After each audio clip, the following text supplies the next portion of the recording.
Hello বন্ধুরা, নমস্কার। আজকে আবার একটা দারুণ স্বাদের রেসিপি নিয়ে চলে এসেছি। আজকে করব, দেখো এই যে মানকচুর পাতা, এই মানকচুর পাতাগুলো আজকে বাটা করব। কিভাবে আমি বাটবো সেটা তোমরা প্রথম থেকে শেষ অবধি দেখতে থাকো। আশা করছি তোমাদেরও ভালো লাগবে। তাহলে দেরি না করে শুরু করে ফেলি। সবার প্রথমে আমি কিন্তু এই পাতাটিকে এইভাবে, দেখো এই যে ডাটি ডাটিগুলো আছে না, এগুলো কিন্তু নেব না, এইভাবে ছাড়িয়ে নেব। এইভাবে আমি কিন্তু হাত দিয়ে ছাড়িয়ে নেব। এই যে দেখো, এই ডাটিগুলো ফেলে দিতে হবে। এইভাবে আমি সব পাতাগুলো আমি এইভাবে টেনে টেনে আমি কিন্তু ছাড়িয়ে নেব। তোমরা দেখতেই পাচ্ছ, এই যে শক্ত অংশগুলো ফেলে দিতে হবে। দেখুন, আমার এই কচু পাতাগুলো সব কিন্তু ছাড়ানো হয়ে গেছে। আর এই যে ডাঁটার অংশটা আমি বাদ দিয়ে ফেলে দিয়েছি। এবার আমি পাতাগুলো একটু ধুয়ে নেব। দেখো, আমি ধুয়ে নিয়ে চলে এসেছি। এবারে কিন্তু একটু ভাপিয়ে নেব। আমি কিন্তু গ্যাসটা জ্বালিয়ে কড়াটা বসিয়ে দিয়েছি। এবার জল দিয়ে দেবো। অল্প একটু জল দিয়েছি, দেখতেই পাচ্ছ। জলটা একটু ভালো করে গরম করে নেব। জলটা কিন্তু আমার ভালোভাবে গরম হয়ে গেছে। এবারে কিন্তু কচুর পাতাটা দিয়ে দেবো।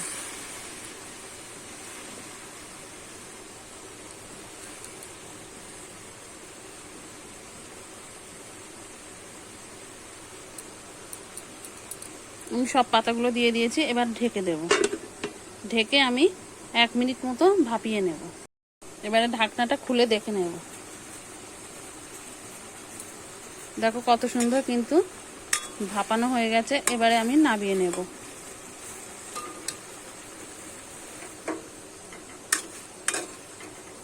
দেখো, আমি জল ঝরিয়ে ঠান্ডা করে নিয়েছি। এবারে কিন্তু আমি এটা বেটে নেব। একটুখানি চিপে নেব, জলটা যাতে বেরিয়ে যায়।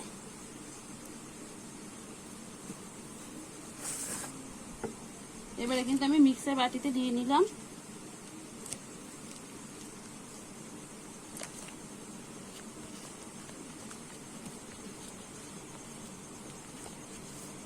দেখো, আমি এখানে একটা রসুন ছাড়িয়ে নিয়েছি। যতগুলো হয়েছে সেগুলোই সবই দিয়ে দেবো।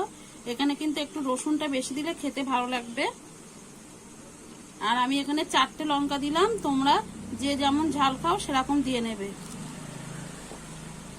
এবার আমি বেটে নেব। আমি দেখো বেটে নিয়েছি,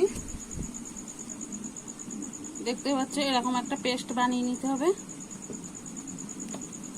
এবারে আমি উনুনটা ধরিয়ে নেব। আমি কিন্তু উনুনটা ধরিয়ে, মানে গ্যাসটা ধরিয়ে কড়া বসিয়ে দিয়েছি। এবারে আমি তেল দিয়ে দেব পরিমাণ বুঝে। তেলটা আমি ভালো করে গরম করে নেব। তেলটা কিন্তু আমার গরম হয়ে গেছে। এবারে আমি এখানে কালো জিরে আর একটা শুকনো লঙ্কা ফোড়নে দিয়ে দেবো। ফোড়নটা আমি একটু ভালো করে ভেজে নেব।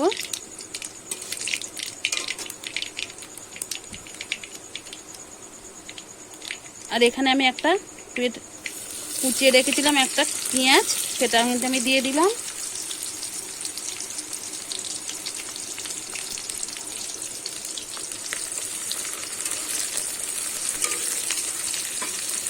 পেঁয়াজটা আমি একটু লাল লাল করে ভেজে নেব। পেঁয়াজটা কিন্তু আমার ভালো করে ভেজে নিয়েছি। এর চেয়ে বেশি ভাজার দরকার নেই, এরকম ভাজলেই হয়ে যাবে।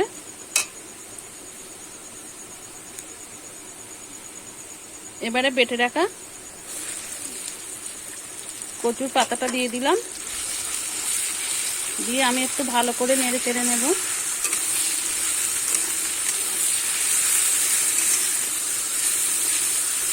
কিছুক্ষণ আমি এইভাবে নেড়ে চেড়ে নেব। আমি কিন্তু কিছুক্ষণ ধরে নেড়ে চেড়ে নিয়েছি। এবারে লবণ আর হলুদটা দিয়ে দেব। পরিমাণ বুঝে লবণটা কিন্তু দিয়ে দিতে হবে। আর হলুদটাও পরিমাণ বুঝে দিয়ে দিতে হবে। দিয়ে আমি ভালো করে নেড়ে চেড়ে সব কিছু মিশিয়ে নেব। এইভাবে আমি আবার কিছুক্ষণ নেড়ে চেড়ে ভাজা ভাজা করে নেব। যতক্ষণ না এর জলটা মরবে ততক্ষণ কিন্তু নেড়ে চেড়ে ভেজে ভেজে নিতে হবে। দেখুন বন্ধুরা, আমি কিন্তু কিছুক্ষণ পরে দেখাচ্ছি। আর কচু পাতার যে জল ভাবটা ছিল সেটা কিন্তু আর নেই। পুরো আমি ভাজা ভাজা করে নিয়েছি। এবারে কিন্তু আমি নামিয়ে নেব। এটা আমার ভালোভাবে রেডি হয়ে গেছে। দেখুন বন্ধুরা, আমি কিন্তু একটা পাত্রে নামিয়ে নিয়েছি, পরিবেশন করার জন্য একদম রেডি। একবার হলো বাড়িতে এইভাবে বানিয়ে খেয়ে দেখতে পারো, খেতে কিন্তু খুবই অসাধারণ হয়। আর আমার এই রেসিপিটা কেমন লেগেছে তোমাদের কমেন্ট করে জানিও। আর যদি রেসিপিটা ভালো লেগে থাকে একটা লাইক করে দিও, দিয়ে সঙ্গে থেকো। নতুন কোনো ভিডিওর সঙ্গে দেখা হবে আবার।